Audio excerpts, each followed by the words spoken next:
O Trilhas da Democracia dá prosseguimento à série Genocídio em Gaza e Solidariedade ao Povo Palestino, que é uma parceria com a Rede Universitária de Solidariedade ao Povo Palestino, recebendo hoje Reginaldo Nasser, professor de Relações Internacionais da Pontifícia Universidade Católica de São Paulo, autor, eis o livro aí, eis a capa do livro, de A Luta contra o Terrorismo, os Estados Unidos e os Amigos Talibãs. Reginaldo, seja muito bem-vindo, é um prazer recebê-lo aqui no Trilhas da Democracia pela primeira vez. Obrigado pelo convite, Marco. Um prazer estar aqui com você e com a minha colega, a França. E Franci Rose Barbosa, que é antropóloga e professora do Departamento de Psicologia da Universidade de São Paulo, no campus de Ribeirão Preto, que é coautora, eis aí a capa, do livro Judaísmo, Cristianismo e Islã. Franci Rose, seja muito bem-vindo também, seja muito bem-vinda também, é um prazer recebê-la aqui no Trilhas da Democracia. Obrigada, Marcos, obrigada pelo convite, um prazer estar aqui com você, com meu colega Reginaldo Nasser, sempre um prazer. Bom, antes de começarmos o nosso diálogo, gostaria de exibir mais uma vez o link de acesso ao manifesto da Rede Universitária de Solidariedade ao Povo Palestino, aqueles que concordarem, assinem e divulguem o manifesto.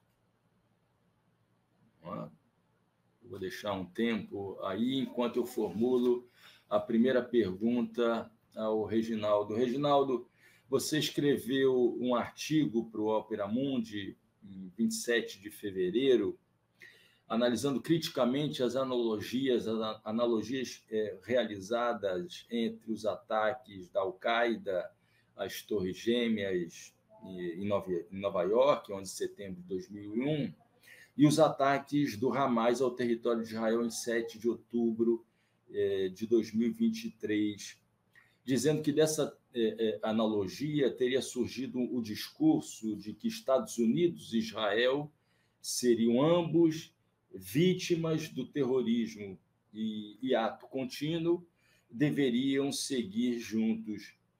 Eu pediria a você, Reginaldo, que destrinchasse essa operação discursiva do uso do terrorismo como pretexto para o cometimento do genocídio em Gaza, e aproveitaria, você usa um termo no teu artigo, que é urbicídio. Aproveitaria que, te pedindo também que, ao término da tua resposta, em algum momento da tua resposta, tu compartilhasse com a nossa audiência o significado desse termo urbicídio. Por favor, Reginaldo. Perfeito. É natural, é comum, é frequente entre líderes políticos, governantes, quando há um grande acontecimento, sempre procurar uma analogia, né, em algum momento histórico do passado, para reforçar alianças, para reforçar também inimizades, para delinear articulações, projetos para o futuro, né? Então, nesse sentido, quando os dois momentos, o pós-11 de setembro e o pós-dia 7 de outubro, há uma estreita sinergia entre Estados Unidos e Israel. Quer dizer, essa sinergia existe historicamente antes do 11 de setembro e muito além dessas duas questões. Mas esses momentos que o mundo inteiro está prestando atenção e as populações, né, atingidas, né, as mortes, no caso dos Estados Unidos, no caso de Israel, as mortes de civis, então se aproveita desse momento para fazer isso. Então, quando houve o atentado de 11 de setembro, ou quando aconteceram os atentados, né, no plural do 11 de setembro, o Israel imediatamente era o Ariel Sharon, dizendo, olha, estamos com vocês. Além disso, nessa comunicação, que estamos com vocês, o Ariel Sharon passava por vezes explícita ou implicitamente para dizer também o seguinte: olha, nós passamos por isso, né? Estamos sofrendo os atentados terroristas do Hamas, 99, 2000 e tudo, e no fundo ele estava querendo dizer, está vendo como é que é?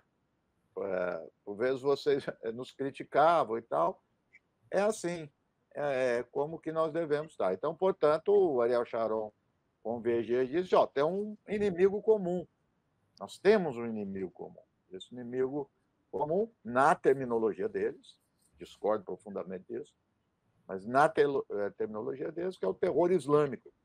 Então, o terror islâmico está no mundo inteiro, é global, e particularmente, no caso do Sharon na Palestina, e como ele é global, ele está atacando os outros países ocidentais no mundo inteiro. Pois bem, no pós-7 de outubro, vem, né, o discurso do Biden, de lideranças americanas, lembrando, olha, passamos por isso também, isso é trágico, isso é dramático, precisamos lutar contra esse mal, né, contra esse fenômeno.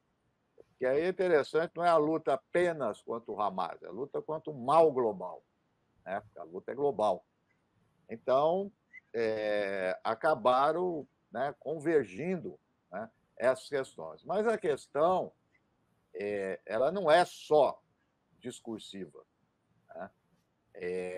Ela é discursiva, claro, ela é imagética, ela induz a comportamentos, né, e estabelece parâmetros de ação. Um desses parâmetros de ação é desumanizar o oponente. O oponente não tem caráter humano, né? Ao mesmo tempo, isso que é interessante, que humaniza ao extremo, né, as suas vítimas. A gente vê, tem nome, tem história, a todo momento nós mandando. Nós palestinos, são 33 mil mortos. Não, quem são essas pessoas? Né? Qual a história delas? Então, nos dois casos,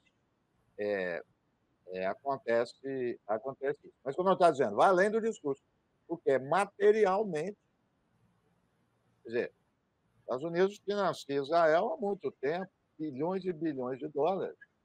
Israel também foi adquirindo, ao longo dos anos, um modus operandi de atuar em relação aos palestinos. Não é só Hamas, a qualquer tipo de ação que venha dos palestinos, mesmo que não sejam ações armadas.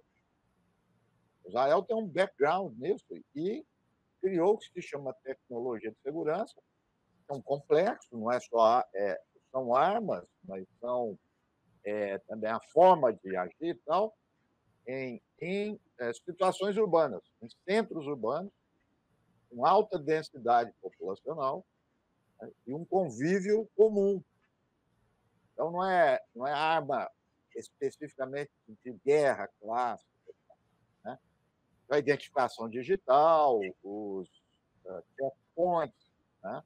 Então, Israel se tornou um expert nisso. Tem livros de historiadores judeus mostrando como Israel se acreditou no mundo com isso. Por exemplo, um país que tem uma relação muito próxima com Israel, devido a isso, principalmente a Índia, que usa, né, no combate, mesma coisa, os chamado terror islâmico, né, na Índia, lá na fronteira do Paquistão. Então, é uma exportação que Israel fez. E portanto, essa sinergia de procedimentos, de percepções de mundo, de motivações, de tipo de relacionamento com quem você elimina. Bom, isso no limite é o que alguns já chamavam lá atrás de homicídio. Isso foi um certo momento na nação de Israel, em 2002, né? Mais ou menos 2000, na verdade antes, onde Israel começou um tipo de prática que eles começaram a notar que vinha lá da Guerra da Bósnia, essa coisa do herbicídio. Porque no herbicídio, você está destruindo pessoas e a vida urbana. Então, destrói casa, destrói hospital, destrói escola, deliberadamente. Claro, Israel e os outros dizem que é um efeito, né, colateral. Mas não, isso começou a se notar que é um modus operandi, um novo modelo, chamado de guerra urbana. Não está aqui, mas eu escrevi um artigo. Ou seja, Reginaldo, são destruídas vidas, ou seja, assassinatos, homicídios em massa, mas, para além disso, se destrói a própria estrutura da cidade, o que torna impossível, ou quase impossível, o retorno daqueles sobreviventes à vida naquela localidade. É isso? Isso, perfeito, porque ele elimina, ou dificulta muito, a possibilidade de reconstrução, né? que é o momento chave nos conflitos. É reconstruir, voltar à vida. Então, com isso, ele elimina. Então, não é só o que alguns dizem que o herbicídio, ele projeta o futuro também. Não é eliminação só do presente. E daí também a morte de crianças. Tudo. Então, tem um elemento muito claro. Mas aí também, Marco, a questão que, além de tudo, que me chama a atenção, é que antes desse genocídio, agora em Gaza, nós temos, para ficar no tema da pergunta, da comparação, né, do 11 de setembro e 7 de outubro, das ações e das contra-ações. Quer dizer, ou seja, a chamada guerra global contra o terrorismo e a guerra de Israel, que se diz, né, contra o Hamas. Por quê? Porque em 20 anos da guerra global ao terrorismo, nós temos dados aí. E não, são dados que muita gente vê, de organizações internacionais norte-americanas. Uma delas sediada na Brown University, nos Estados Unidos, que faz o levantamento detalhado, sistemático dos custos de guerra, dos custos materiais e humanos. E eu que pesquiso isso há muito tempo, escrevi esse livro aí, uma parte dessa questão, porque eu abordo o Afeganistão, faltaria abordar o Iraque. A gente fica estarrecido porque a mídia internacional deu pouco, muito pouco, e aqui nada. E eu mesmo assusto com a cifra, mas é da Brown. 4 milhões e meio de pessoas, 4 milhões e 500 mil pessoas, foram mortas nesses 20 anos de guerra ao terror. Quer dizer, você tem um histórico, você tem um exemplo do que é isso. E as pessoas não... Nos Estados Unidos é uma democracia, é o jargão. Então, essa experiência da guerra ao terror, né, quer dizer, você pode dizer que foi um sucesso para os Estados Unidos, porque destruiu os países tudo. Eu digo isso, às vezes a pessoa fala, os Estados Unidos fracassou de jeito nenhum, ele não queria destruir. Conseguiu o objetivo dele, que é esfacelar todos esses países. E o custo humano altíssimo, que também, no meio disso tudo, não foi só o herbicídio, que o Afeganistão, 85% do Afeganistão é rural. Aí tem outro estilo e tudo. Mas, ok, dentro disso tem muito herbicídio. Muito. Se pegar Bagdá, são as capitais que foram completamente destruídas. Os Estados Unidos passa ileso. Com tudo que a gente critica de Israel, etc., ainda nós estamos aqui colocando Israel, foi para a Suprema Corte, tudo. O que eu estou falando aqui poderia ser um outro momento. Os Estados Unidos passou ileso disso. Não tem absolutamente nada. Então, há uma convergência entre eles, sim, entre Israel e Estados Unidos, em absolutamente tudo. Não há nada diferente nisso daí. E essa dimensão dos Estados Unidos é global. A gente vai voltar a essa questão da relação Estados Unidos, a presença de Israel ou dos Estados Unidos nesse conflito. quando da discussão sobre a inépcia da ONU para resolver conflitos dessa natureza. Mas eu gostaria de ouvir agora a Franci Rose. O título desse programa de hoje é Terrorismo como Pretexto e Silenciamentos ante o Massacre em Gaza. E você, Franci Rose, publicou um artigo no jornal da USP, da Universidade de São Paulo, no Dia Internacional da Mulher, dia 8 de março, falando do silenciamento do feminismo branco liberal, feminismo sinhá, as palavras de Carla Mustafa, que você cita no teu texto, o silenciamento desse feminismo diante das violências múltiplas, violências sofridas pelas mulheres, você usa o termo marrons, muçulmanas, palestinas. Eu queria que você explorasse essa tua crítica desse e de outros silenciamentos diante do sofrimento das mulheres e do povo palestino em geral, em particular na faixa de Gaza hoje. Por favor, Franci Rose. Obrigada, Marcos.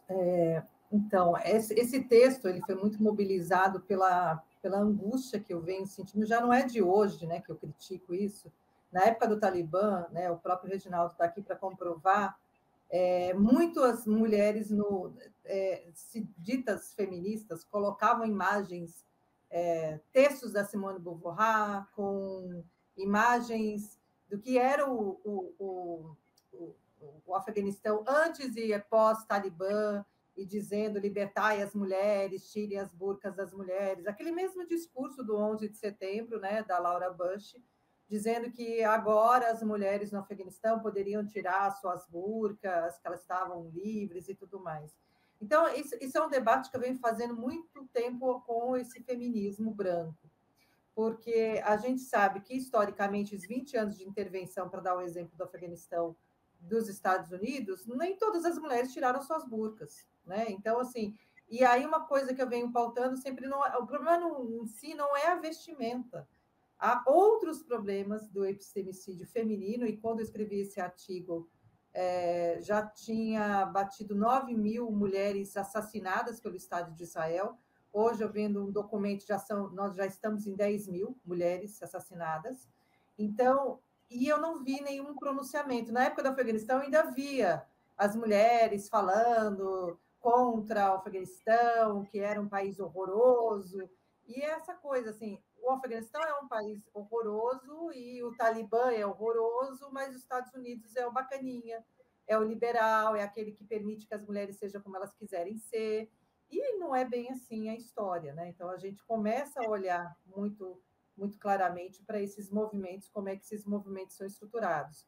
Esse feminismo, sim, até que eu gosto sempre de falar da Carla Mustafa, porque a Carla Mustafa é de origem judaica, né, marroquina, e a gente dialoga, advogada, a gente dialoga muito, e uma vez a gente conversando sobre esse feminismo que dita regras como as mulheres têm que ser, ela soltou aquele feminismo sim, né, que ele vem de cima para baixo, está ainda no mundo do engenho, né, no mundo escravocrata, então eu vou dizer para essas mulheres como elas devem ser. Então, isso é muito pautado. Então, você vai ver sempre uma movimentação quando acontece alguma coisa no Irã sobre o lenço, então nós vamos tirar o lenço, mas criticamente eu não vi essa força, essa fala, dizendo, olha, estão matando mulheres, né? Então, acho que isso chama a atenção. E foi positivo, pelo menos na USP, nós temos a Rede Não Cala, que é uma rede que foi fundada em 2015 para esse enfrentamento à violência de gênero, ao assédio e tudo mais, e eu mandei um e-mail para as minhas colegas, são mais de 200 docentes, eu falei, escuta, e aí, cadê o nosso feminismo aí em relação às mulheres da Palestina? E eu tive a grata surpresa que a rede fez uma moção de apoio às mulheres palestinas e à violência que as mulheres estão vivendo. Então, eu acho que isso ele é provocativo, né? E ele é provocativo e educativo no sentido de que todas as mulheres importam, né? O que a gente estava vendo em Gaza? A gente está vendo em Gaza. Primeiro, as mulheres correram para as farmácias enquanto elas ainda existiam para tomar medicação para que não tivesse menstruação. Porque, obviamente, Gaza já tinha um problema com água, né, e com energia. Com a guerra, isso piorou. Quer dizer, como é que essas mulheres tomam banho, como é que elas têm cuidados de higiene? Nós estamos falando de uma mulher na guerra. Nós não estamos falando de homem, nós estamos falando de mulheres que menstruam, que estão na fase de ter filhos, muitas parturientes, né, tendo seus filhos. Então, teve esse corre para tomar essas medicações. Depois, a gente acompanhou casos de mulheres que começaram a raspar o cabelo, porque elas não conseguiam, obviamente, lavar os seus cabelos e usam lenço, e aí você sabe que é muito difícil uma mulher que usa lenço ficar sem lenço na frente de homens, que seja da sua família. Então, você vai tendo um monte de violência que essas mulheres passam a ter neste período de guerra, e ainda estão tendo, e que esse feminismo não presta atenção. Então, assim, é muito bom a luta pela legalização do aborto, é muito bom a luta pela legalização dos direitos, contra o feminicídio, contra determinadas violências, mas quando a gente olha para essas mulheres palestinas, a gente animaliza. É como se fossem animais, é como se elas não tivessem os seus problemas para serem clamados por justiça. Quer dizer, as mães que perderam os filhos, eu não vi notas, né, desse feminismo falando da maternagem, da maternidade. Quer dizer, uma das imagens que mais me chocou neste período foi uma mãe que sai do hospital e ela gritava e chorava a morte dos filhos, dizendo: eu não alimentei os meus filhos, eu não consegui alimentar, meus filhos morreram, eu não alimentei. Quer dizer, se isso não toca as mulheres que são feministas, que lutam por direitos, que lutam por equidade de gênero, né, por melhores salários dentro da universidade, eu não sei o que toca mais. Então, a gente precisa, e aí esse movimento feminista liberal, e aí eu fui muito clara nisso, porque aí, a partir de então, eu comecei a prestar mais atenção em alguns movimentos de pessoas, de mulheres que começam a falar, umas começaram a me criticar, não é bem assim. Assim, é bem assim. Você precisa colocar explicitamente que você está falando da Palestina. Você precisa colocar explicitamente que existe um Estado matando essas mulheres, né? Franci, eu gostaria de ler um trecho desse teu artigo a que eu fiz referência, que trata da questão religiosa, né? E que, como você disse logo no início da tua resposta, os olhares são sempre lançados com os óculos ocidentais, né? Lançando um julgamento da opressão que as mulheres muçulmanas sofrem no tocante à religião, etc. Eu gostaria de ler um trecho, e abro aspas aqui, em que você diz o seguinte: não é sempre que a tradição religiosa impera de forma patriarcal. Muitas vezes é na religião, neste acolhimento difícil de explicar em palavras, que muitas mulheres encontram seu conforto em horas em que a ajuda não chega, seja do Estado, seja de outros governos, seja de movimentos feministas que ousam não ouvir suficientemente o chamado, que a vida delas tem sentido e que isso perpassa o seu pertencimento religioso, fecha aspas. Franciose, qual a importância, nesse momento, da religião, do Islã, para as mulheres palestinas que se encontram em meio a um verdadeiro inferno do massacre praticado pelo Estado de Israel? Eu asseguro que ela é essencial. Eu acho que a segurança... eu converso com muitas palestinas, tive até numa banca agora de um jornalista palestino na segunda-feira, onde a esposa dele era o reflexo dessa resistência e dessa resistência religiosa. Acho que há uma discussão muito interessante dentro do Islã sobre a questão do martírio, o que é o martírio. E esse martírio, a discussão do martírio tem muito relação com aquilo que a religião fala, né? Então, assim, quando o muçulmano fala assim, se tornou um mártir, né, porque lutou por uma causa justa, porque foi morto de forma injusta, isso tem um peso muito grande na forma religiosa. E eu tenho certeza que a própria resistência dessas mulheres de perder os seus filhos é saber que os seus filhos são mártires e que os seus filhos entraram direto para o paraíso. Então, a religião aí é este eixo de sustentação e de força. Não é possível, Marco, você perder a sua família inteira, você não tem comida, você não tem uma ajuda humanitária que chegue de forma honesta dentro da faixa de Gaza, principalmente agora. A gente viu que o Estado de Israel proibiu, né, o acesso à ajuda humanitária, que essas mulheres resistam tão bravamente, se não for um sentido muito religioso, espiritual, seja lá qual religião que elas tenham, porque ela pode ser cristã, pode ser muçulmana, embora a maioria sejam muçulmanos, embora muitos nem pratiquem a religião, mas certamente a religião é esse componente que explica muitas vezes essa força, né? Quando uma muçulmana ou um muçulmano diz Allahu Akbar, ele está dizendo Deus é maior, e ele sabe, né? E ele sente, né? Mais do que saber, sente, né? Efetivamente, que a força está em Deus e que a resistência ali é uma resistência religiosa. Então, quando eu digo isso, é justamente pensando nos depoimentos que eu li, pensando nessas mulheres que eu tenho contato, e nessa resistência que é muito maior, né? É maior que não se explica. Não dá para explicar em palavras o que é o fenômeno religioso de uma mulher palestina que perdeu 4 filhos, perdeu o marido, perdeu o pai, perdeu o irmão, e que está sangrando ali nessa guerra, né? E que talvez sobrou muito pouco para ela. Então, este pouco que sobra é essa fé que ela tem em Deus. Então, a gente viu, estava vendo o caso de uma moça que durante esses 6 meses decorou o Corão inteiro, né? E ela diz numa fala que esse foi o alimento dela. Às vezes ela não tinha o que comer, o que beber, ela ia para o Alcorão e se alimentava das palavras de Deus. Então, isso a gente não pode desconsiderar dessa resistência palestina, porque são quase 80 anos, né? Quase 8 décadas de luta. Então, essa luta ela está atrelada ali a essa força da resistência. Embora, eu quero chamar a atenção, e eu acho que é muito importante deixar isso claro, que não se trata de uma guerra religiosa, nunca foi sobre religião. O que eu estou falando aqui, e aí mobilizada pela pergunta do Marco, é justamente como essas pessoas podem resistir. E aí, o que eu estou dizendo é essa resistência via religião, porque é o conhecimento delas e é o conhecimento deles. Mas nos 2 programas anteriores, Franci Rose, nós fizemos questão de dizer, de afirmar, reafirmar que trata-se, na verdade, de uma guerra de colonização. Exatamente.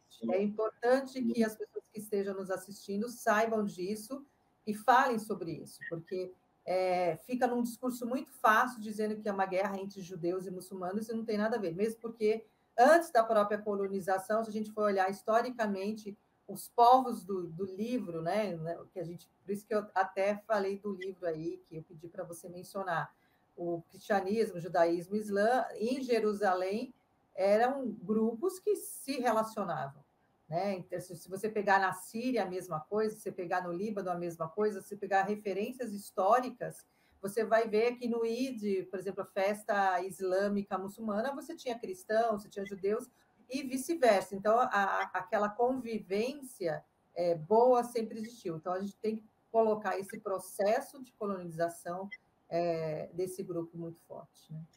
Franci Rose, mais à frente eu vou te perguntar sobre um outro silenciamento, mas agora eu gostaria de ouvir o Reginaldo de novo.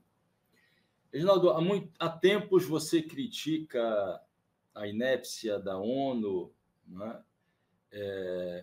O teatro em que se transformou as reuniões, as assembleias gerais da ONU e as reuniões do Conselho de Segurança. Eu gostaria de te perguntar agora, por um lado, sobre o silenciamento dos Estados nacionais diante daquilo que ocorre, a tomada de posição de alguns Estados nacionais em relação ao conflito, mas o silenciamento de outros Estados diante dos massacres cometidos, mas especialmente sobre a incapacidade da ONU de dar respostas efetivas. Você citou aqui a Guerra da Bósnia na primeira resposta, e eu situaria como um marco, né, essa incapacidade da ONU de dar respostas efetivas aos massacres cometidos nos últimos 30 e 35 anos no mundo, e eu tenho como marco inicial o que foi feito em Sarajevo na primeira metade dos anos 90. Né? Eu gostaria que você abordasse agora essa incapacidade da ONU, né? De lidar com massacres e, no caso em questão, lidar não, né? Intervir no sentido de solucionar, interromper o massacre cometido contra os palestinos em Gaza. Qual é o fim, e aí fim, finalidade, telos, né? Qual é o fim do teatro da ONU diante de um mundo cada vez mais bélico? Por favor, Reginaldo. Vou começar justamente pelo fim. Pelo fim não objetivo. Olha, eu acho que desde o início, não é de agora, não é há tempo, a própria criação da ONU, a estrutura da ONU, e mais do que a incapacidade, isso é decorrente da própria organização. Ela foi feita para colocar um verniz, né? Dar uma ideia geral, um engodo, né? Pós Segunda Guerra Mundial, que a guerra era um fenômeno do passado, que o mundo agora, né, pós 45, ia ser estruturado em torno de uma organização internacional multilateral, tinha um Conselho de Segurança, tinha a Assembleia Geral, tinha suas agências. Portanto, nós podíamos ficar tranquilos que ia ser um mundo de paz. Essa ideia já tinha vindo antes, com a Liga das Nações, e depois veio a Segunda Guerra Mundial. Então, em primeiro lugar, é bom que se diga, eu acho que para o público em geral, eu vejo muito equívoco nisso, de analistas também, não sei se o equívoco é proposital ou não. A ONU é uma organização internacional, entre nações, ela não é supranacional. Então, quando fala, a ONU faz. Então, tem um autor de relações internacionais, construtivista, o Alexander Wendt, ele fazia algumas colocações nesse sentido, eu faço para a ONU. Quer dizer, a ONU é aquilo. Eu poderia falar que os estados queiram que ela seja, mas eu diria aquilo que as grandes potências queiram que ela seja. Então, você vai... claro, vou fazer a distinção aqui entre as medidas de força, que é o que nós estamos tratando, o enforcement, que ela pode ter de sanção, daquelas outras, como eu disse, a Acnur, tem uma série de agências importantíssimas e acho absolutamente que elas devem funcionar, devem existir e têm funções importantes. Eu estou falando desse aspecto. Né? Então, é o que as grandes potências querem que ela seja. Então, quando houve, toda a história da ONU, alguma medida de força, é em decorrência de um consenso de grande potência. Ou, no mínimo, uma abstenção, como aconteceu a guerra na Líbia, o ataque à Líbia, a intervenção na Líbia. A Rússia e a China se abstiveram. Ou quando algum desses não está presente no Conselho, ou não vota. Fora isso, você conta aqui no dedo. Isso é uma coisa. A outra é que poderia aventar uma grande possibilidade, que é interessante. Eu vou dizer o seguinte, Marco, até hoje eu não vi. Eu tenho várias críticas a isso, mas, enfim, seria uma saída. Uma força de paz, constitui uma força de paz para a região da Palestina.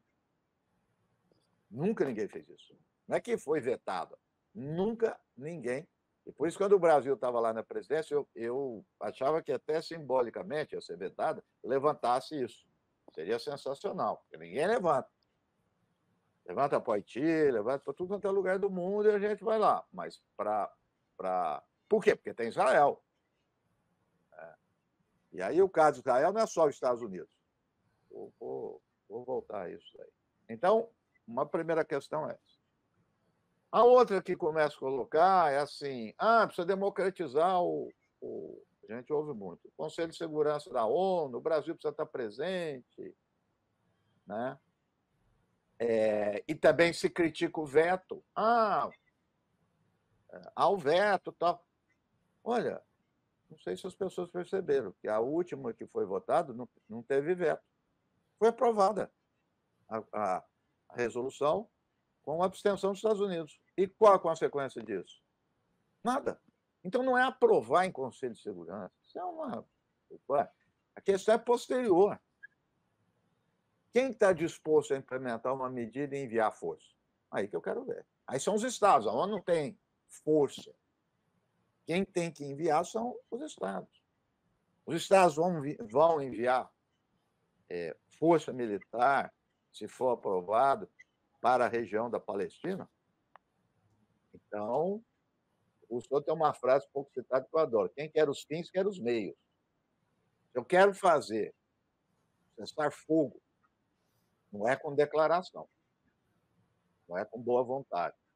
É obrigar a cessar fogo. Você pode ter medidas de força ou medidas econômicas coercitivas de obrigar. Mas também a ONU vai fazer isso. Então, fica esse teatrinho, essa brincadeira. E a mídia, até mídia, vamos dizer, progressista, por falta de conhecimento ou não, fica iludindo as pessoas. Agora vai ter votação, não. Todo mundo fica agitado. Vai ter coisa. Não é nada. É outro mundo. O Ted Roosevelt, que era um bronco, presidente dos Estados Unidos, filho do Trump, ele tem a frase famosa: fale manso e desça o cacete. Eu diria que hoje, boa parte dos países do mundo estão com o inverso disso. Fala duro e suaviza a nação. Porque vão lá, fala duro contra Israel, critica, como Lula, tal, genocídio. Ok. E aí, o que se faz? Nada. Absolutamente nada. Então, ou seja, os estados que quiserem, eles podem tomar atitude. A Turquia tomou recentemente. Ainda está meio estranho, de restringir alguns produtos de exportação para Israel. Mas é muito pontual. Porque, veja só, Marcos, não foi nem dos Estados Unidos.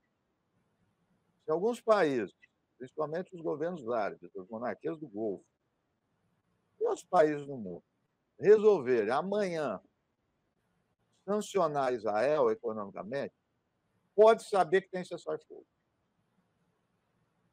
Ninguém atinge o cerne da economia. Então, claro, para ter os Estados Unidos que fornecem as armas, sem dúvida nenhuma, mas isso vamos tirar de possibilidade, que não vai parar. O Biden dá declaração também e continua mandando armas. Então, esse está excluído. Então, a sanção econômica, que é o que foi feito com o apartheid, contra o apartheid da África do Sul. E como é que você faz isso? Pressão da população, não tem outro jeito. As populações dos respectivos países, que tem pressionado. Isso que é interessante. Eu vou ficar no Ocidente. As mobilizações dos Estados Unidos são gigantescas, Inglaterra, etc. Só que isso não está chegando nos decisores. Aí é que está.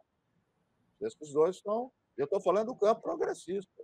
O governo trabalhista inglês apoia Israel, mas o eleitor, vamos dizer, da esquerda não apoia. O eleitor dos Estados Unidos pulando fora. Então, acho que a médio e longo prazo pode ser que isso venha a alguma ação, mas até o momento não tem. Então, não há. Você vê o caso do Irã. O que tem a ver com a ONU? Nada. Absolutamente. Eles vão resolver e a dissuasão que vier e as negociações, tudo fora da ONU. O que houve no único momento que interrompeu, né, foi temporário, a suspensão dos ataques de Israel, o que foi? Uma negociação com o Catar, não tem nada a ver com a ONU. Absolutamente. Ou seja, Reginaldo, eu ia te perguntar exatamente sobre a entrada nesse cenário do Irã. É um exemplo claro, você já respondeu, né? É um exemplo claro de como as soluções para os conflitos se dão através, na verdade, de negociações bilaterais entre estados, no máximo, entre grupos regionais, sem a participação da ONU, né? Ou eu estou enganado? Sem nenhuma organização, da ONU e qualquer outra organização internacional. Ou seja, tem o Irving Goffman, pouco falado hoje em dia, um sociólogo americano, tendência marxista, ele tinha análise do front stage, né, o que está na frente, o palco, e o que está no backstage. Então, a gente não pode ficar preso muito ao front stage. É difícil captar o backstage, mas a gente tem que ir atrás. Falo isso para os alunos. O backstage é que é importante aí. E na política internacional é difícil essas coisas aparecerem. Mas certamente não é na ONU. Isso é certo. A ONU é o típico do front stage que não passa nada. Agora, você vai dizer, não passa nada, não acontece nada, então por que é que ela existe? Não, ela tem uma função, que eu falei. É enganar, é ludibriar, é achar que nós estamos discutindo direito internacional, né? As pessoas acreditarem que ter um voto é importante, né? E eu vejo gente, conheço, as pessoas que estão aqui, defendem a Palestina, falam, lá, votou a favor da Palestina, puto, muito interessante. A Corte Internacional de Justiça, o parecer, não a decisão final, que ainda não saiu, mas o parecer, né, que ela deu, né, a resposta é duríssima contra Israel. Cita os governantes israelenses incitando ao genocídio, demonstrado, provado. Pede, né, a palavra é essa, pede a Israel que interrompa as ações, etc. O que aconteceu? Israel aumentou. Aumentou as ações. E o que acontece? Nada. É isso. Então, voltando lá, quer dizer, como é que foi criado Israel? Pela ONU. Você vai dizer, pela ONU. Sim, pelas grandes potências. Começou com a partilha. O primeiro a reconhecer Israel foi a União Soviética. Então, a criação do Estado de Israel, claro que tem as questões ali locais, de Israel, dos palestinos, ok. Mas foi porque teve grande potência. Senão, não teria reconhecimento. Né? Então, é esse jogo. Então, se é esse jogo, que eu, só para concluir, e muito médio e longo prazo, mas que vai tendo alguma mudança, porque política internacional, eu falo que é igual um transatlântico. Você muda um pouquinho, vai dar uma diferença, mas lá na frente. E o que muda? Disputa de grande potência na região. China e a Rússia estão entrando no Oriente Médio. Essa é a questão. Não estou discutindo regime político de Rússia, de China, não tem nada a ver com regime político. Estou falando de geopolítica. Começa a ter disputa. Na disputa, os atores vão encostando em um ou outro. E só para finalizar. E a questão palestina está fora. Nenhum Estado, nenhuma grande potência defende a questão palestina com unhas e dentes. Nem durante a Guerra Fria, a União Soviética fez isso. A União Soviética foi com o Egito e a Síria até a Guerra de 73. Não foi mais. A Guerra do Líbano foi uma carnificina que a União Soviética fez. Nada. Então, ela saiu fora, mesmo na Guerra Fria. Pós-Guerra Fria, qual a grande potência que defende a Palestina? Ninguém. Qual o grande Estado no Oriente Médio defende a Palestina? Tinha um Saddam Hussein, o Iraque, só, mas nenhum. Né? Então, é essa a situação. Então, a gente tem que acreditar nos movimentos transnacionais em pressionar seus respectivos governos. Não tem outra saída. Franci Rose, a gente está chegando no último quarto do programa e eu gostaria de te perguntar sobre algo que você diz num outro artigo publicado no Jornal da USP, de dezembro do ano passado, ou seja, logo após o início dos ataques de Israel contra a faixa de Gaza, em que você defende a necessidade, abro aspas, da construção de uma pedagogia sobre a Palestina e seus processos engendrados por violências externas, a fim de mudar a realidade e a produção de conhecimento que promove cotidianamente o epistemicídio dos palestinos, seja na história, seja nos livros didáticos, programas televisivos, etc. Franci Rose, quais seriam os princípios norteadores dessa pedagogia sobre a Palestina? Então, Marco, essa proposição, né, eu já venho pensando já há muito tempo, e esse ano se confirmou, né? As pessoas não sabem nada sobre a Palestina. Nós estamos aqui conversando, estou conversando com um grande especialista, que é o Reginaldo Nassi, a gente está na nossa bolha. Mas eu perguntei, eu fiz o teste, eu sou docente da USP há 14 anos, né, e leciono há mais de 20 anos, quase 30 anos. Perguntei para os meus alunos do primeiro ano de Psicologia e Pedagogia da Universidade de São Paulo, que é uma das maiores universidades da América Latina, o que era a Nakba. Apenas uma aluna da Pedagogia, que é do noturno, veio conversar comigo no final da aula para me dizer que ela sabia o que era a Nakba e me falou que era a Nakba. Nenhum aluno sabia me definir Nakba. Então, isso eu já estou há muito tempo que eu venho vendo as pessoas comentarem, e aí cria-se todos os... são os terroristas palestinos. Mas se você perguntar onde fica a Palestina, não sabe onde fica. Quem são os palestinos também não sabe definir quem são os palestinos, mas sabe que eles são os terroristas. Então, isso eu tenho visto em várias classes sociais, né? Em vários grupos que a gente vai conversar, que a gente vai falar, em roda de conversa. Você percebe uma desinformação que está na mídia. O próprio segundo relatório que a gente fez sobre islamofobia, a comunidade responde, dá desinformação, a maneira como fala sobre os palestinos, né? A gente viu na mídia hegemônica, não teve um palestino se pronunciando ou alguma instituição pró-palestina se pronunciando. Você só tinha pesquisadores muito envolvidos com o sionismo falando. Então, se a gente começar a investir em livros didáticos, em livros infantis, em histórias infantis, em realmente criar formas de divulgação científica, que seja lá da pré-escola, né? Eu tenho conversado isso muito com meu filho, que é roteirista, né? Criar formas de divulgar a causa palestina desde a primeira infância, você vai ter a diminuição desse gap, que é a mesma coisa que a gente percebia e que eu percebi quando se tratava, por exemplo, da Revolta dos Malês. Se você pega o livro de história, né, no livro de história você vai encontrar um parágrafo sobre o que é a Revolta dos Malês em Salvador, em 1835. A Palestina, ela praticamente não aparece nos livros. Né? Então, assim, a referência a ela é extremamente importante. Como é que a gente vence o desconhecimento? Como é que eu tenho que explicar o óbvio para um colega meu de USP que tem uma dificuldade, por exemplo, de assinar uma moção pró-Palestina, pró-Gaza? Eu tenho que explicar o óbvio para um docente. Imagine para um aluno de graduação.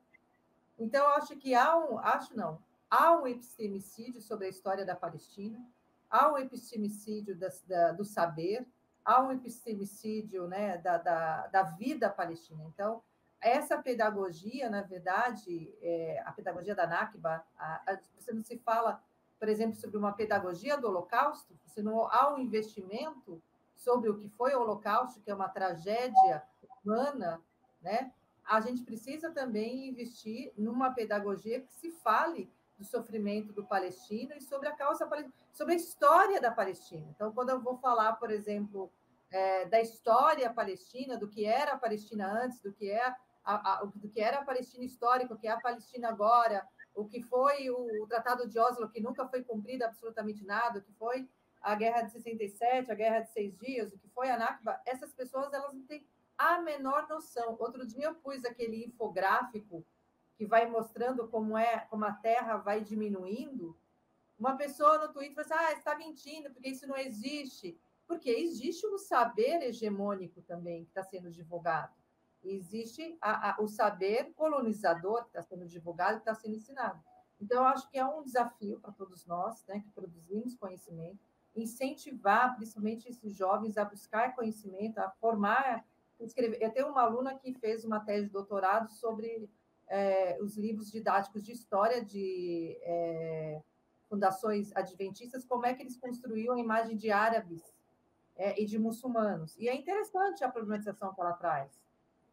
Não se encontrou nenhum erro absurdo, mas a imagem ela é uma construção que vai sendo produzida e vai sendo trocada. Como nossos livros de história, como é que os nossos livros de história construíam, por exemplo, a imagem dos indígenas e dos negros no Brasil?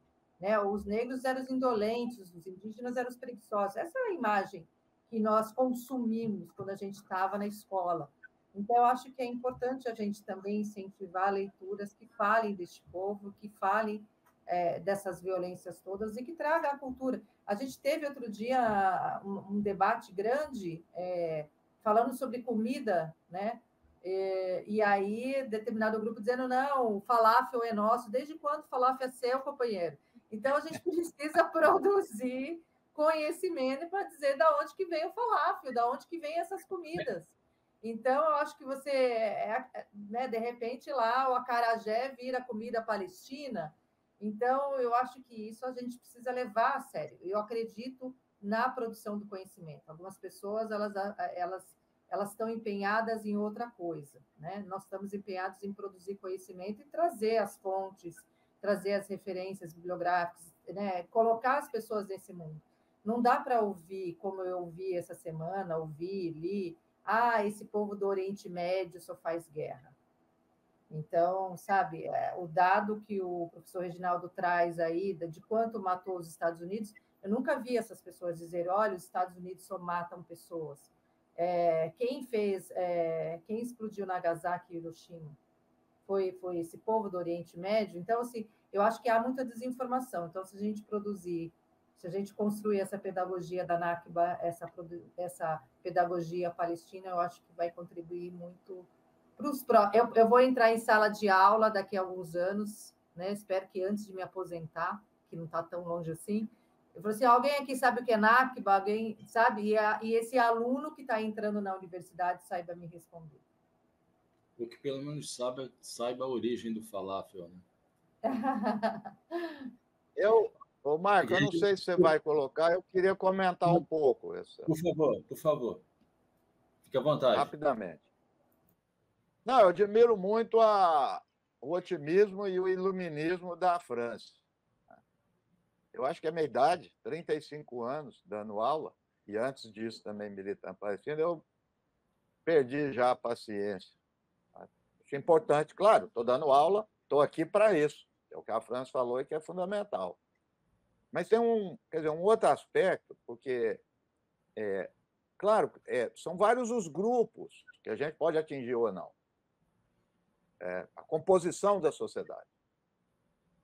Porque vai ter, inevitavelmente, grupos que podem saber tudo da Palestina, mas não vai apoiar a luta da Palestina.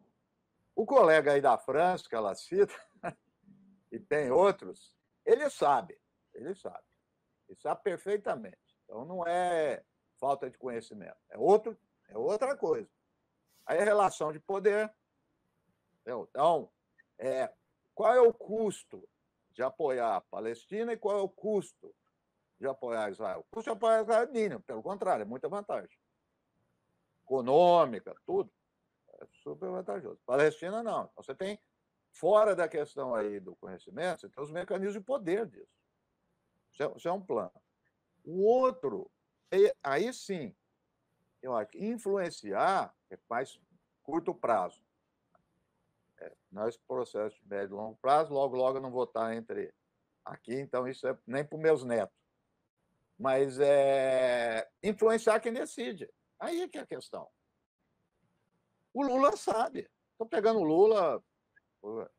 Agora, porque quando o Lula fez aquele discurso, que eu aplaudi bastante, todos nós aí que apoiamos, no dia seguinte, quem que foi no Congresso falar contra o Lula? O líder do governo do PT, o Jacques Wagner. Não foi o Eduardo Bolsonaro, não foi o Jair Bolsonaro. Foi o Jacques Wagner. Por quê? Porque tem um setor. Eu não vou falar dentro do governo. Claro, dentro do governo, que é uma composição para ter muito. Dentro do PT, tem um grupo fortíssimo que apoia Israel. Então, ou seja, a gente, então, com essas pessoas, eu não vou esclarecer o Jacques Wagner. Esclarecer o quê? Está tudo sabendo. Ele sabe de tudo, né? Entendeu? Então, a gente precisa fazer pressão, é o que a gente faz, e outras questões para influenciar. Então, tem coisas imediatas. E essas coisas imediatas têm que bater na porta de pressão política forte. porque senão não vai fazendo essa pressão, não acontece. O tanto de gente está sendo preso na Alemanha e nos Estados Unidos. Judeu protestando e preso. Né? Então é difícil. Essa coisa aqui da rede, né, que a gente está fazendo, que é importante e tudo. Quantos colegas aí que a gente sabe que tem poder de influência não assinaram? Não sei se apoia Israel, se não gosta de entrar em confusão, o Oriente Médio é meio complicado, mas o fato é que não assinou. Isso a propósito, aparece aí de novo o link para quem quiser ler, assinar, divulgar, caso concorde com os termos do manifesto da Rede Universitária de Solidariedade ao Povo Palestino. Reginaldo, você quer concluir? Não, falei muito. Não, por exemplo, essa luta aí da França. As mulheres brancas, feministas, elas não conhecem essa questão palestina? Claro que conhece, gente. Óbvio que ela conhece. Não adianta explicar. É outra coisa, é a posição ideológica. Então, ou seja, é uma luta ideológica. É uma luta de ideologia. É uma luta de projeto político. Não tem árabe que é contra? Tem muito contra a questão palestina. Claro que tem. Mas eu olho isso pelo extrato social, pelos interesses. Veja agora, o governo da Jordânia interceptou o míssil do Irã. O governo da Jordânia fez um dos maiores massacres na história contra a Palestina. Quem matou Palestina em Sabra e Shatila, quem apertou o gatilho é libanês. Quem cercou foi Israel. Então, a gente tem que ter claro isso, é uma luta ideológica. E a questão palestina, e, portanto, ela... E ao mesmo tempo, tem muito, muito mais aliado não árabe aqui no Brasil do que árabe. A chamada comunidade árabe tem o quê? 4,5 milhões aqui em São Paulo, não sei lá, no Brasil, 5 milhões. Tá, o quê? Cadê esse pessoal? Claro que não tem nada a ver com árabe. É outra variável. Entendeu? A gente precisa entender isso. Essas manifestações que a gente vai na Paulista, a França vai sempre, nós estamos lá. Você olha do lado, cadê os árabes? Não tem. Eu estou dizendo isso que eu concordo, que não é a questão de árabe, eu só estou constatando, porque é outra questão, a questão política e ideológica. E eles são pessoas progressistas, pessoas de esquerda que apoiam a luta palestina. Então, é uma luta dessa, quer dizer, tem projetos políticos diferentes. E quem é contra o colonialismo está contra Israel, ponto final. Esse é o ponto da esquerda. Aí chega. A gente chegou aqui no nosso teto. Eu gostaria de agradecer a participação hoje do professor de Relações Internacionais da PUC de São Paulo, professor Reginaldo Nasser, que lançou há 2 anos, não é, Reginaldo? O livro A Luta contra o Terrorismo. Isso, quando fez 20 anos. Os Estados Unidos e os Amigos Talibãs. E a professora Franci Rose Barbosa, antropóloga, professora do Departamento de Psicologia da Universidade de São Paulo, campus Ribeirão Preto, que é coautora do livro Judaísmo, Cristianismo e Islã. Muito obrigado, Franci Rose. Muito obrigado, Reginaldo. O Trilhas da Democracia fica por aqui e retorna na próxima semana com o último programa da série, recebendo Bárbara Caramuru, que é professora de Antropologia da Universidade Federal do Paraná, e Alberto Randfas, que é professor de Economia da Universidade de São Paulo. Até lá!